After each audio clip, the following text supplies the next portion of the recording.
In the past, we would talk about psychological warfare. It has been used historically by military to try to influence other militaries' perception, morale, and so on. Cognitive warfare now is leveraging new approaches in psychology, new understanding of how the brain functions, new technology, of course, like social media, the ability to penetrate into people's home and through their devices, through their brain. And the goal of cognitive warfare is to change the way people are thinking. In today's report, I'm going to highlight a critical moment in the foreign interference testimony as Canadians attempt to navigate the complex landscape of public trust and democracy in a post-COVID hysteria world, especially as my recent reports have revealed the unsettling intersection of psychological tactics and governance. The clip that I'm about to show you is from Canada's Foreign Interference Commission, which is currently about halfway through its second stage of public hearings under the purview of Justice Hogue. The commission completed its fact-finding phase called Stage 1 in the spring of this year. Those public hearings spanned 15 days from January to April with a focus on the 2019 and 2021 federal elections, their impact on election integrity, and the information flow to decision makers that was happening at that time. This second round of hearings began on September 16th and are scheduled to run a month until October 16th. They have a broader focus on democratic institutions and diaspora experiences. After this, the Commission will hold policy consultations from October 21st to the 25th that will feature roundtable discussions with experts to assist Commissioner Hogue in developing recommendations. Now listen here to part of former CSIS Director David Vigneault testifying to psychological warfare, which has now morphed into what he coins cognitive warfare. Listen to this. In the past, we would talk about psychological warfare. It has been used historically by military to try to influence other militaries' perception, morale, and so on. Cognitive warfare now is leveraging new approaches in psychology, new understanding of how the brain functions, new technology, of course, like social media, the ability to penetrate into people's home and through their devices, through their brain. And the goal of cognitive warfare is to change the way people are thinking. It is to find a way to shape not just an individual, but contrary to psychological warfare, cognitive warfare is designed to change how an entire population will be reflecting and thinking about an issue. One of the most concrete example of this has been the use by the PRC of cognitive warfare against people in Taiwan. So for years now, and with a ramp up before the last election in Taiwan, you saw the different elements of the People's Republic of China bombard the population of Taiwan with different messages, amplifying. You see the little bit of information and you come back at it a couple of weeks after with new elements. And so you start to shape people's thinking and ways of reflecting on issues.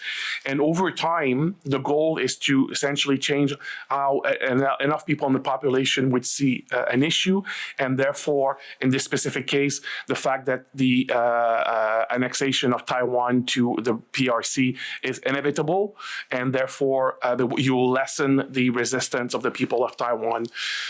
Another example of this that we see currently is, of course, what Russia is doing with Ukraine.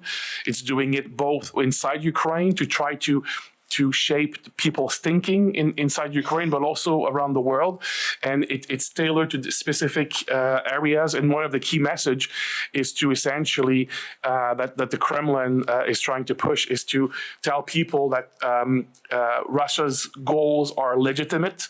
They have to protect themselves, and therefore their invasion of Ukraine is again legitimate.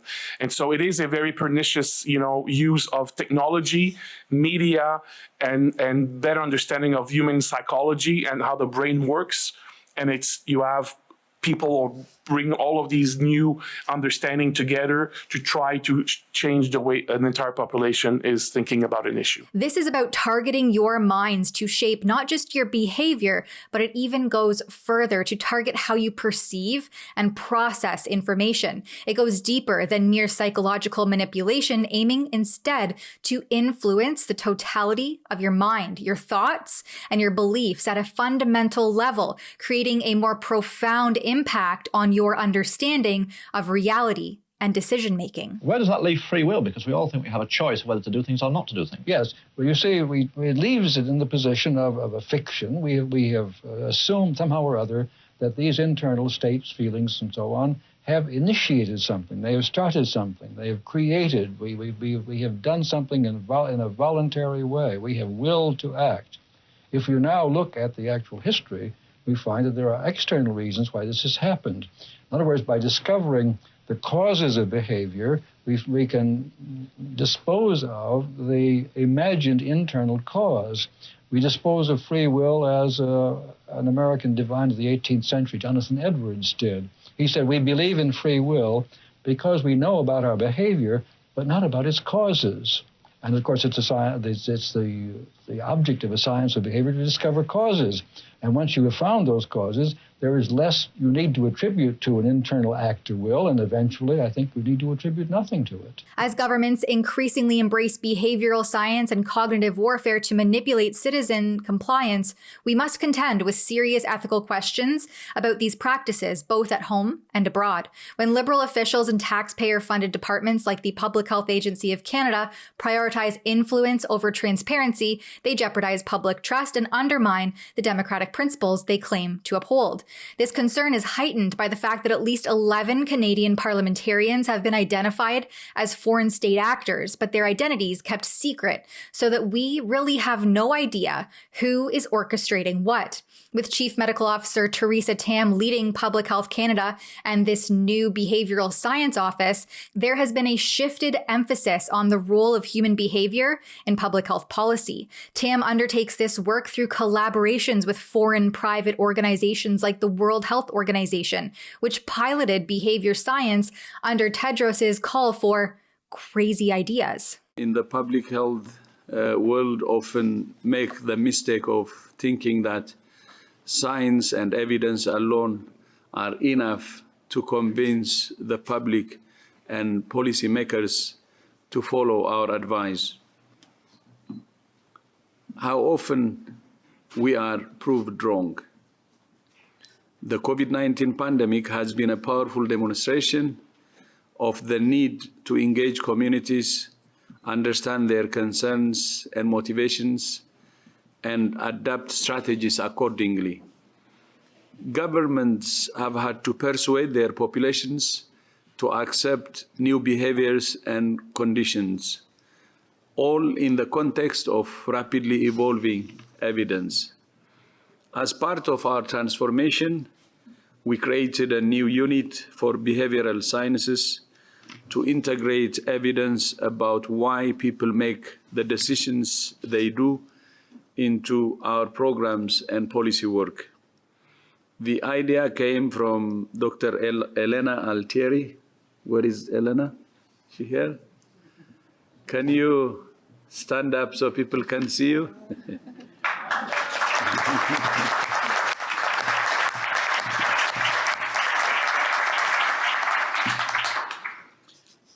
In response, the idea came from Dr. Elena Altieri in response to my invitation to all staff to propose crazy ideas to make our organization more effective and efficient. Tam's raving review of nudges, rewards, and badges raises alarms about coercion, personal autonomy, and the responsible use of taxpayer dollars because we fund all of this. You know, coming back to evaluation and science, I think it's important when applications are being stood up that there is an actual integrated evaluation and research aspect to them. Otherwise, you have no idea whether they work or they don't work.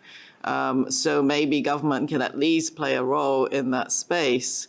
We've certainly seen a growth of these applications, and we have our own applications too that nudges people or reward them for healthy behaviors or giving them badges or, these kind of rewards.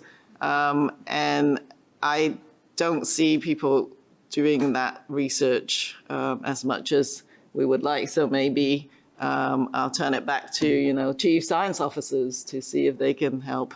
But I think regulation of social media platforms is the one that governments have been really engaged in. And, that's quite a massive piece of space of regulation that is still undergoing debate. Stay informed and follow me as I continue to monitor the conduct of these agencies and the effects their actions have on Canadians and Canadian health policy. For Rebel News, I'm Tamara Ugolini. Keeping those 11 parliamentarians secret, including several MPs who have been involved in the China spy scandal, shows Prime Minister Justin Trudeau doesn't actually care about transparency. If you agree and you want to see the names released, sign our petition at exposethetraitors.com. Canadians have the right to know who is under China's influence, so head on over to exposethetraitors.com and put your name to it.